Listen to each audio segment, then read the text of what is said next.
1 Samuel 23.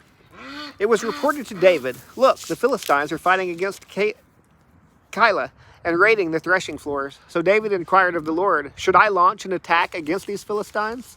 The Lord answered David, "Launch an attack against the Philistines and rescue Keilah."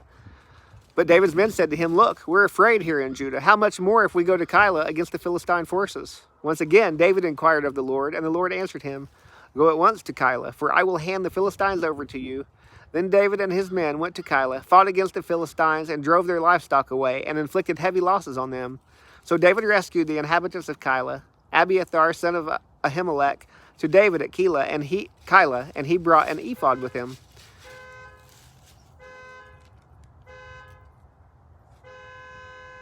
When it was reported to Saul that David had gone to Keilah, he said, "God has handed him over to me, for he has trapped himself by entering a town with barred gates." Then Saul summoned all the troops to go to war at Keilah and besieged David and his men. When David learned that Saul was plotting evil against him, he said to the priest Abiathar, "Bring the ephod." Then David said, "Lord God of Israel, your servant has reliable information that Saul intends to come to Keilah and destroy the town because of me. Will the citizens of Keilah hand me over to him? Will Saul come down as your servant has heard? Lord God of Israel, please tell your servant." The Lord answered, "He will come down." Then David asked, "Will the cities of Keilah hand me and my men over to Saul?" "They will," the Lord responded. So David and his men, numbering about 600, left Keilah at once and moved from place to place. When it was reported to Saul that David had escaped from Keilah, he called off the expedition. David then stayed in the wilderness strongholds and in the hill country of the wilderness of Ziph. Saul searched for him every day, but God did not hand David over to him. David was in the wilderness of Ziph in Horesh when he saw that Saul had come out to take his life. Then Saul's son Jonathan came to David in Horesh and encouraged him in his faith in God, saying, "Don't be afraid, for my father Saul will never lay a hand on you. You yourself will be king over Israel, and I'll be your second in command. Even my father Saul knows it's true."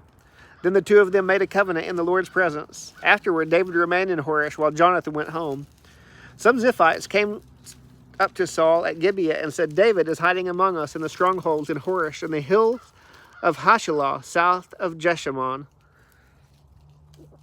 Now, whenever the king wants to come down, let him come down. Our part will be to hand him over to the king."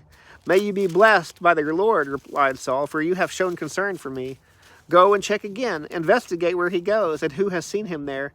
They tell me he is extremely cunning. Investigate all the places where he hides. Then come back to me with accurate information, and I'll go with you. If it turns out he is really in the region, I'll search for him among all the clans of Judah." So they went to Ziph ahead of Saul. Now David and his men were in the wilderness near Maon, in the Arabah south of Jeshimon, and Saul and his men went to look for him. When David was told about it, he went down to the rock and stayed in the wilderness of Maon. Saul heard of this and pursued David there. Saul went along one side of the mountain, and David and his men went along the other side. Even though David was hurrying to get away from Saul, Saul and his men were closing in on David and his men to capture them. Then a messenger came to Saul saying, "Come quickly, because the Philistines have raided the land." So Saul broke off his pursuit of David and went to engage the Philistines. Therefore, that place was named the Rock of Separation. From there, David went up and stayed in the strongholds of En Gedi.